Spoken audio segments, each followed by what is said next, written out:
Hey YouTube, this is Pug Weasel, and we are going to do another beer review. Today we are going to review Hoptimum by Sierra Nevada.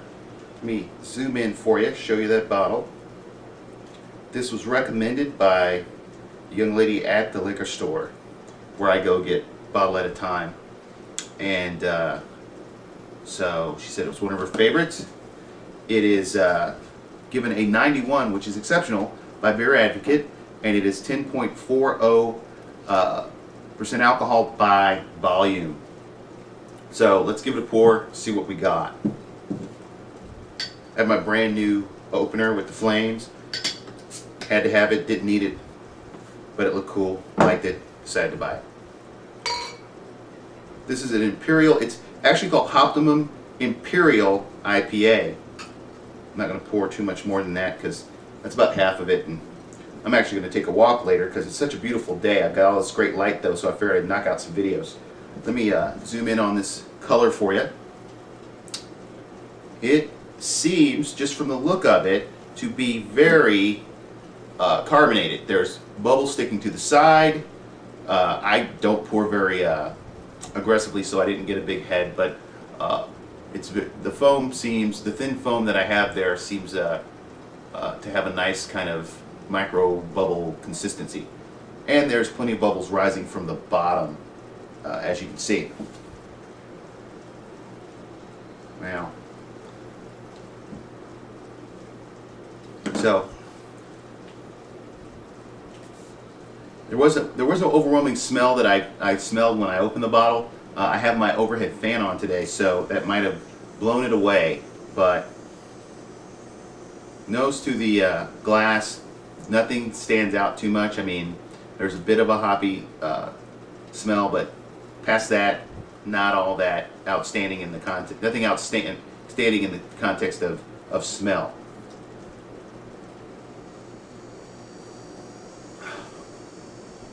Oh yeah. The color is like a light ale or a dark pilsner. It's not terribly dark. It's a nice golden color.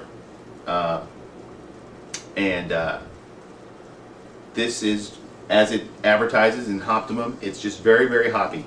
It's very much a great IPA. It has the classic flavors that you get in an IPA from having a lot of hops. That piney flavor in the middle. Just a slight hint of grapefruit. Not a whole lot at all.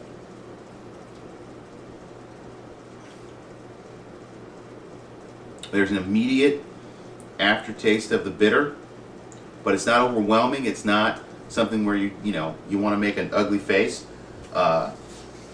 It doesn't. I compare this to Modus Operandi, and they're both very good.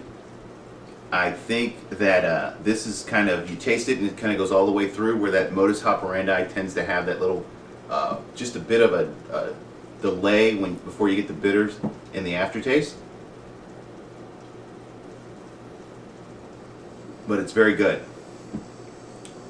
This is interesting because what I think of as tasting a high alcohol content, like when you try a Chimay or something else, Tank 7 from Boulevard, which some of you probably don't know anything about if you're watching from some other part of the country, but almost a thickness to it when that comes with some of those.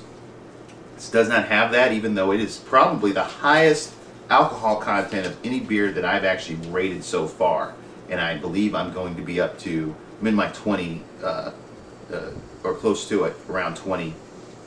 This has probably got the highest alcohol content of all the ones I've tried, but it doesn't have that feel of a high alcohol content, which I guess could make it dangerous. But because it's so hoppy, as a good IPA should be, it's a sipping beer. It's not something you guzzle anyway. So this is something you could, you're going to drink over time. You might have a couple at the bar. You're not going to have lots and lots and lots. So I don't rate beers. I think this is a great beer. I think this is a beer that you would have after food. I wouldn't necessarily recommend it with food, but you know, you could. I mean, if you're really into IPAs, it's not going to do you any harm to have it with a burger or something. If you are new to craft beers, microbrews, I would not try this first. You're not going to like it. It is for the trained palate, if you will, the trained taste buds, and something that you're going to want to try later, and so that you can really enjoy it. But if someone says, "Hey, try some of this," and it's the first time you've had anything that wasn't Bud Light, Miller Lite, whatever, you're probably not going to like it. So, but for those of you who are very much into craft beers, you should try this. If you like IPAs, you're going to love this. This is a top-notch IPA, and I'm glad that it was recommended to me. So, this has been Pug Weasel with another beer review. Hoptimum Imperial IPA by Sierra Nevada.